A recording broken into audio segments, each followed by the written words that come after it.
Hey there, if you are planning your wedding, this video is for you. My name is Forrest Proctor. I own Epic Film and Photography, where we have photographed and videoed over 70 plus weddings. And during a call yesterday with one of my potential brides, I realized that not only did we talk about photo and video, but I ended up consulting on a ton of other areas in her wedding. So I thought it would be good to make a video of a list of things that you should consider when you're planning your wedding. I'm also going to create a PDF with all of these things with articles linked, and then also a checklist, so you can download that in the description below. Without further ado, let's get into the list. Okay, so the first thing you're going to want to do is to set a budget. Now, your budget can be $5,000 or it can be $100,000. It really doesn't matter, but you want to go ahead and set that budget because you're going to use that to sort of set the parameters of different areas of your budget and how much funds you're going to allocate to each area. You know, maybe the venue is going to be 25%, the photographer might be another 25%, and then other things get kind of chopped up as you go. But go ahead, decide how much you're willing or you want to spend on your wedding. That way you don't build up this astronomical number, or you don't go under budget. You know, you might have been able to spend a little more on the flowers, but you didn't have a budget in place. So it's very, very important to go ahead and establish your budget. Write that down on a piece of paper or an Excel sheet.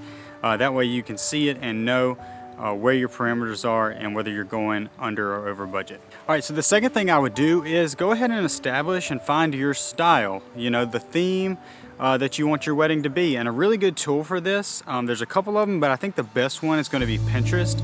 So go to Pinterest, make yourself a profile with your email, and go ahead and start, you know, searching for different wedding styles, different themes, different color schemes, and start saving to your own board, you know, titled, you know, Jared and Melissa's wedding, all the styles you like. And what's cool about that is it's something that you can share with other vendors and other people who are going to be involved in your wedding, including the florist, the planner, the decorator, etc. And everybody can look at that at a quick glance and see, you know, all be on the same page of the style that you're going for. So I would use Pinterest, but you can also use Facebook and other platforms to find inspiration and start building out your style. Okay, so the third thing I would do is go ahead and start drafting out your guest list.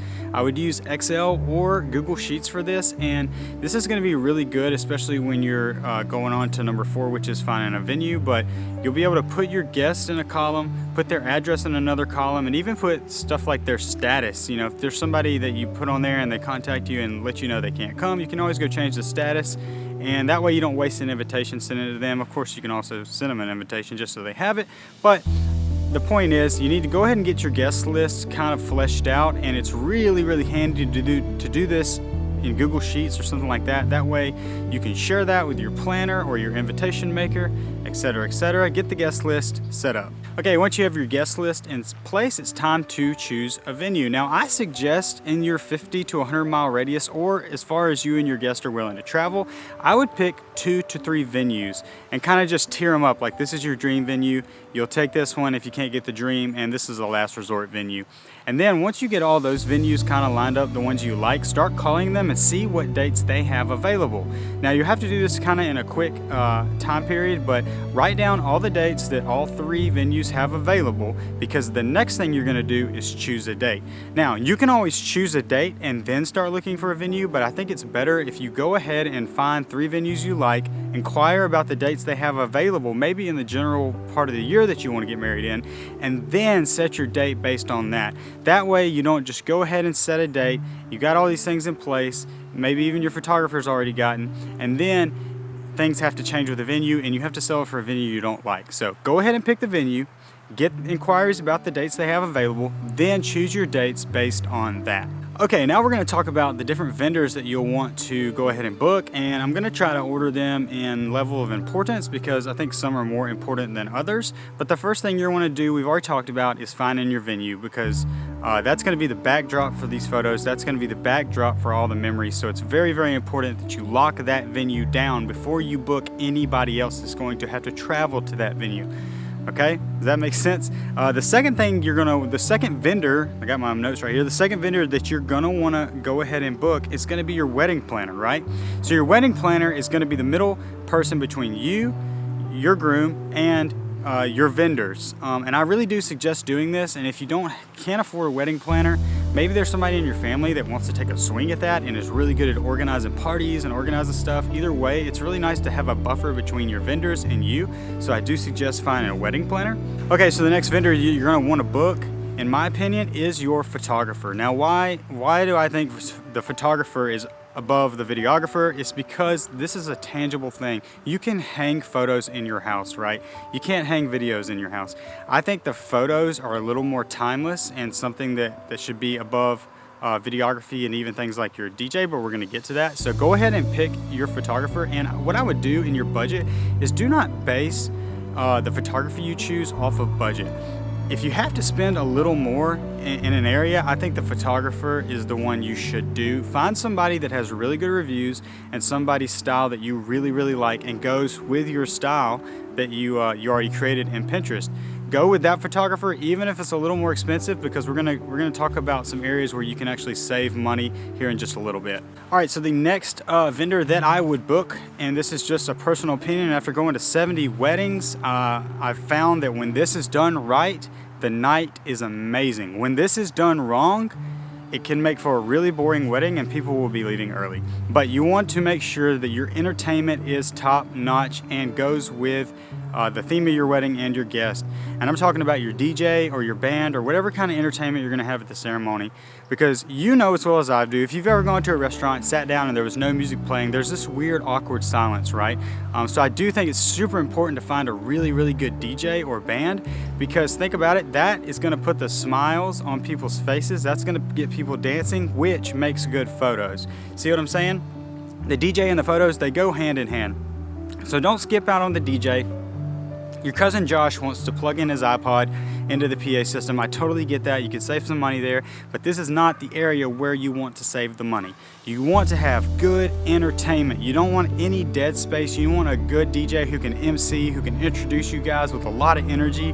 And trust me, I've seen this done the cousin Josh way, and it's never good. I actually did a wedding where they had a PA set up, but they didn't have anybody to MC, and they asked me to pick up the mic and introduce the bridal party and the bride and groom, which in my heart of hearts I felt like I needed to do because I wanted this wedding to be awesome for them. But definitely choose a good DJ or a good band, somebody with really good reviews. That way you don't have any dull energy. Okay, and after the DJ, I would say hire me or another videographer to make your video. I think that video is super important, and in today's age, it's not like we set it up on a tripod and just shoot a really boring video. We actually have the ability to create cinematic films for you to cherish for years to come. So I'm obviously a huge advocate for video. And if you are looking for a videographer, we at Epic Film and Photography, we have 2 different videographers. We travel all over the country to create super memorable, high-end, very high-end videos for weddings. We actually call them wedding films. But I put us below photography and DJ because if you don't have good entertainment, the video is going to be a lot harder for me to make. When there's people dancing and smiling and having a great time, it makes it way easier on me to make the videos, and it makes it way easier on the photographer to capture those really high energy moments and memories for you. And again, another shameless plug, if you haven't gone and watched Epic Film and Photography's wedding films, I highly encourage you to do it. We have over 35 different reviews, most of them 5 stars, if not 4.8, 5 stars, talking about how, you know, we always mingle with the family. We make ourselves a part of the family. We make sure to capture this moment, because the main thing is with wedding films is this is the only time you're gonna do it. There's really no reshoots or redos. And so I take that very seriously at my company, and I make it a point to train myself and my other videographers on taking your day seriously, almost to the point where it's my wedding, right? So I just I want to create the most cinematic experience for you, and we take it super seriously. So if you're looking for a top-notch company to make your wedding film, look no further than epicfilmandphoto.com. Now, we're going to continue with the video. All right, guys, I'm going to kind of lump these last things together because they are important, but they're kind of at the bottom of the list, and I'll tell you exactly why. So catering, your hair and makeup, your floral designs, your officiant, stuff like that. That's the kind of stuff that I wouldn't put as much weight into. Of course, you want top-notch everything that you can find at a good price, But at the end of the day, if I'm being completely honest with you, there's not going to be a lot of people who look back at your wedding and think, oh wow, those flowers didn't look that great. You know, at my wedding, we saved money by using fake flowers. A company offered that. They said, well, we can do fake flowers, save you half the money, and they look great. And then the catering, you know, you want good food, but it doesn't, like, the difference between good food and amazing food is kind of like that. You obviously don't want terrible food, but you can save a lot of money by just, you know, not spending as much on the food. You don't have to have caviar, you know.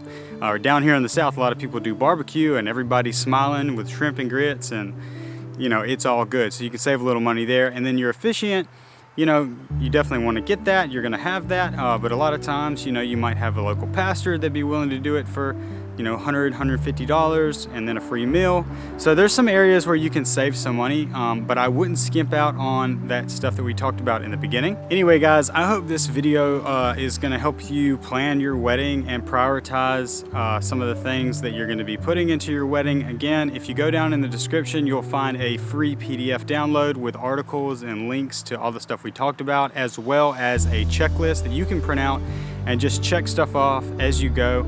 Like I said, at Epic Film and Photography, we're super passionate about creating cinematic wedding films for our clients. So if you are in the market for a wedding film, please consider us. And I wish you and your family the best in your wedding planning. We hope it goes great, and we'll talk to you soon. Peace.